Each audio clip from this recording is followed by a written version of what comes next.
మా చిన్నాన్న గారిని, మా బాబాయిని, వివేకం చిన్నాన్నను ఎవరు చంపారో, ఎవరు చంపించారో ఆయనకు, ఆ దేవుడికి, ఈ జిల్లా ప్రజలందరికీ కూడా తెలుసు. కానీ బురద జల్లేందుకు ఇద్దరు చెల్లెమ్మలను ఎవరు పంపించారో, వారు వెనకాల ఎవరు ఉన్నారో మాత్రం మీ అందరికీ కూడా రోజు కనిపిస్తూనే ఉంది. ఇంకా ఆశ్చర్యం ఏమిటో తెలుసా? ఇంకా ఆశ్చర్యం ఏమిటి అనంటే, వివేకం చిన్నాన్నను అతి దారుణంగా చంపి అవును నేనే చంపాను అని అతి హేయంగా బహిరంగంగా చెప్పుకుంటూ తిరుగుతా ఉన్న హంతకుడు, ఆ హంతకుడికి మద్దతిస్తా ఉన్నది ఎవరో కూడా మీరంతా కూడా రోజు చూస్తా ఉన్నారు.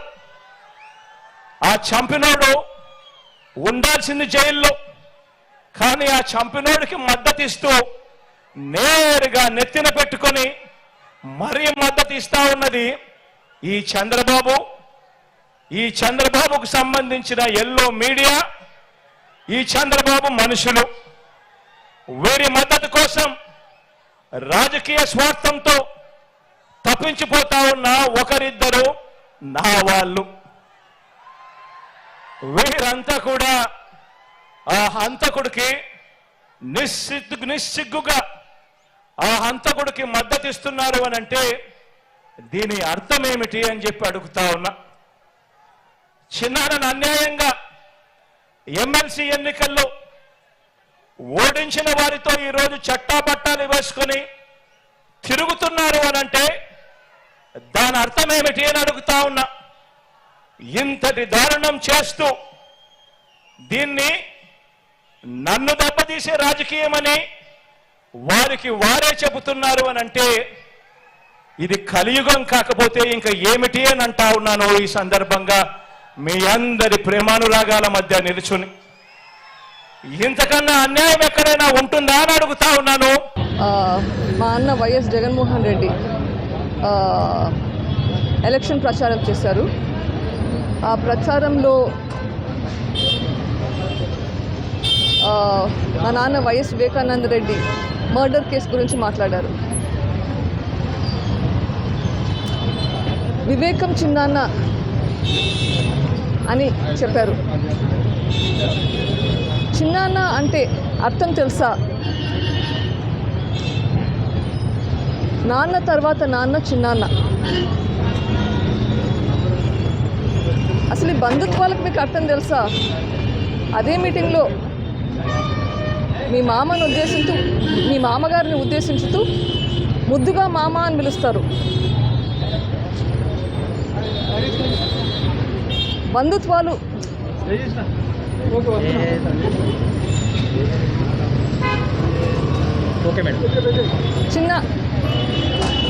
చిన్నాన్న అంటే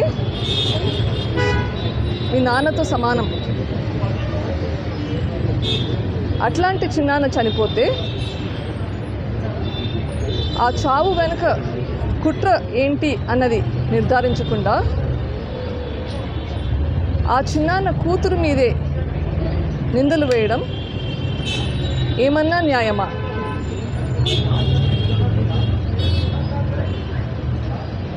నీ చెల్లెలు కోర్టుల చుట్టూ పోలీసుల చుట్టూ తిరుగుతుంటే అన్నయ్యగా నీ బాధ్యత ఏంటి?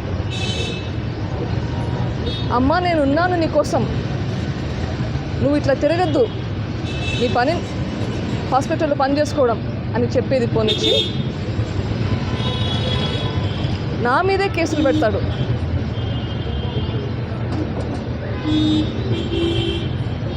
ఇది ఏమైనా న్యాయమా?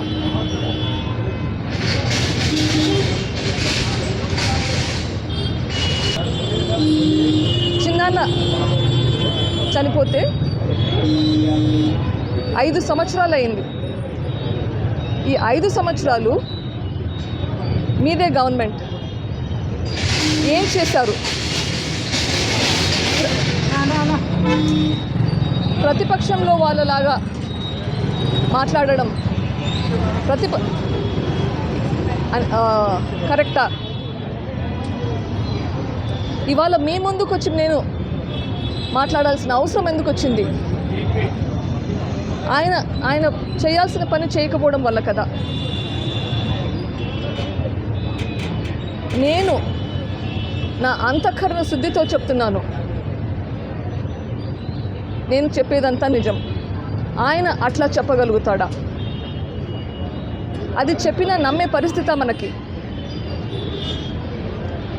ఆయన ఒక మాట అన్నాడు, దేవునికి తెలుసు, ఈ జిల్లా ప్రజలకందరికీ తెలుసు వివేకం చిన్నానని ఎవరు చంపారు అని. కరెక్ట్గా చెప్పారు. దేవునికి తెలుసు, ప్రజలకందరికీ తెలుసు, మీకు కూడా తెలుసు. అందుకేనా చేయించిన వాళ్ళని అంతగా ప్రొటెక్ట్ చేస్తున్నారు.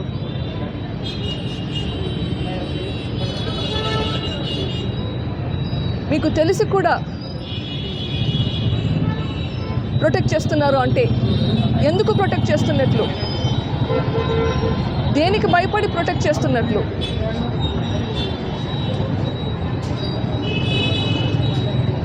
అని నేను అడుగుతున్నాను.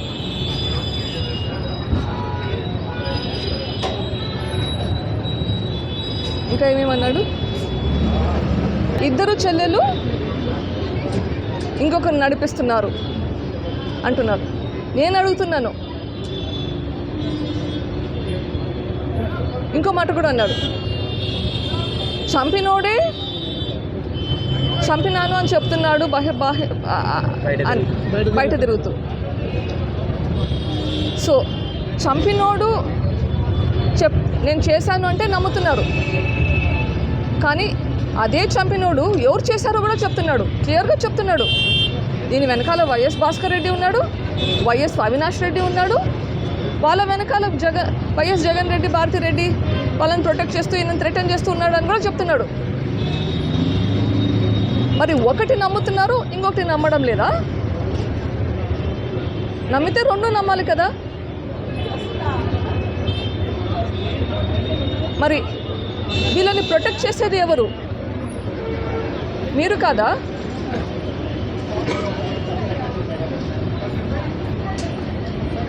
ఈ కర్నూలులో ఏం జరిగిందో మనకందరికీ తెలుసు, రాష్ట్ర ప్రజలందరూ చూశారు. మీరు మీ గవర్నమెంట్ పెట్టుకొని మీ పోలీసుల ద్వారా ప్రొటెక్ట్ చేసింది నిజమా కాదా చెప్పండి.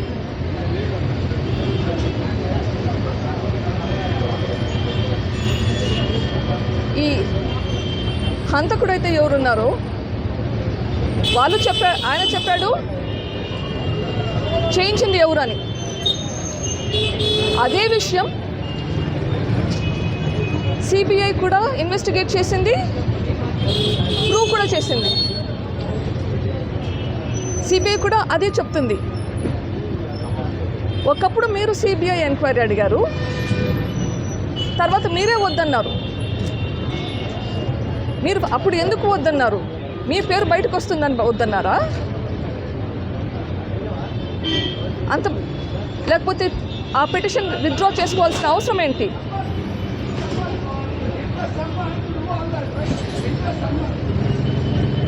అది ఇంకా సిగ్గుచేటు ఏంటంటే,